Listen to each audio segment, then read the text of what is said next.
So we'll shift now to talk a little bit about optimal taxation. Like many topics in this course, we don't have enough time to really do it justice. You can take a whole course on public finance, which would get more in depth into the effect of taxes and spending.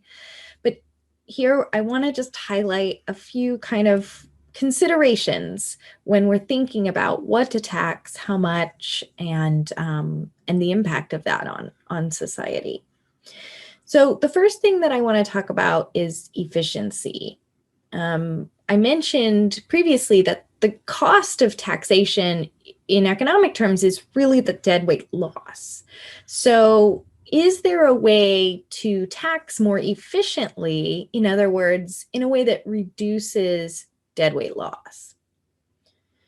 Well, the answer is yes, but, and we'll get to the but in a minute, but the yes is that if we tax goods with relatively inelastic demand or supply, then we will see a smaller amount of deadweight loss. And to show you that, I have two graphs here.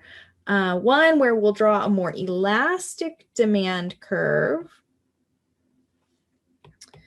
and one where we'll draw a more inelastic demand curve. So remember, we can really simply compare relative elasticities by comparing a flatter, more elastic line to a steeper, more inelastic line. So now I want to look at the impact of a tax, and I've already drawn two supply curves here to show the same tax, right? Like we shift the tax up by the amount, we shift the supply curve up by the amount of the tax.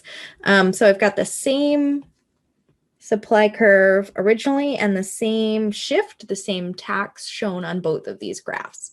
So we can attribute the difference between the two graphs just to the difference in the demand curves.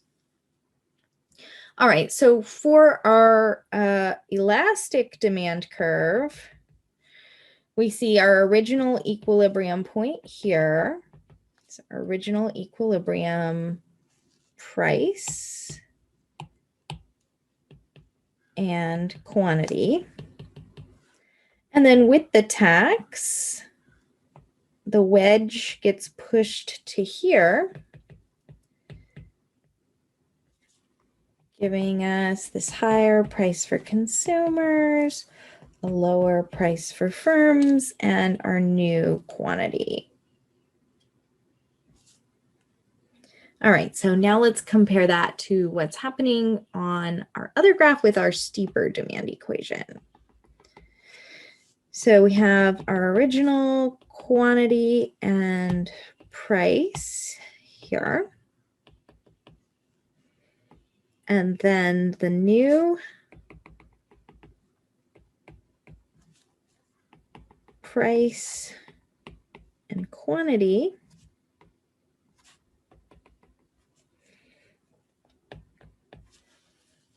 And then price for the firms down here. All right, now we're going to look at the differences between these two graphs. And the first thing that you probably notice is that the quantity decreases a lot more on this elastic demand curve than it does on the inelastic demand curve. Now that makes sense because demand is inelastic. It allows the price increase to be larger for a smaller quantity change. But if consumers are more price sensitive, then they're going to respond a lot more, decrease their consumption a lot more in response to the change in price.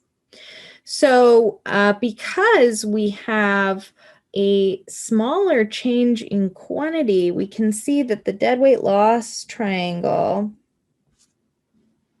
and despite how it looks, these triangles have the same height here. The only difference is their length. The deadweight loss triangle is much smaller for the inelastic graph than for the elastic graph. So taxing goods with relatively inelastic demand is more efficient. In other words, it results in a smaller amount of deadweight loss.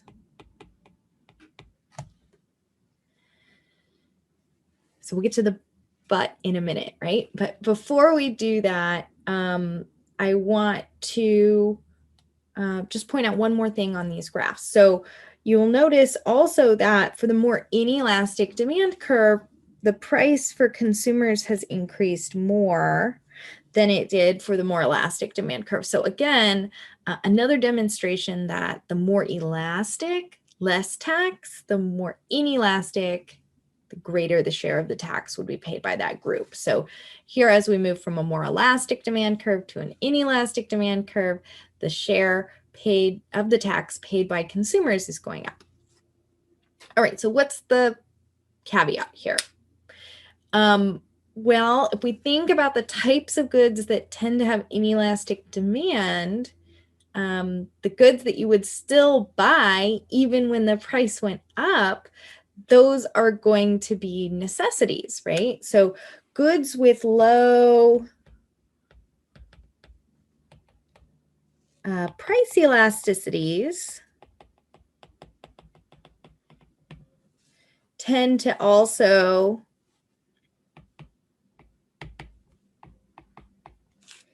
have low income elasticities. Now, I know we didn't talk very thoroughly about income elasticity, but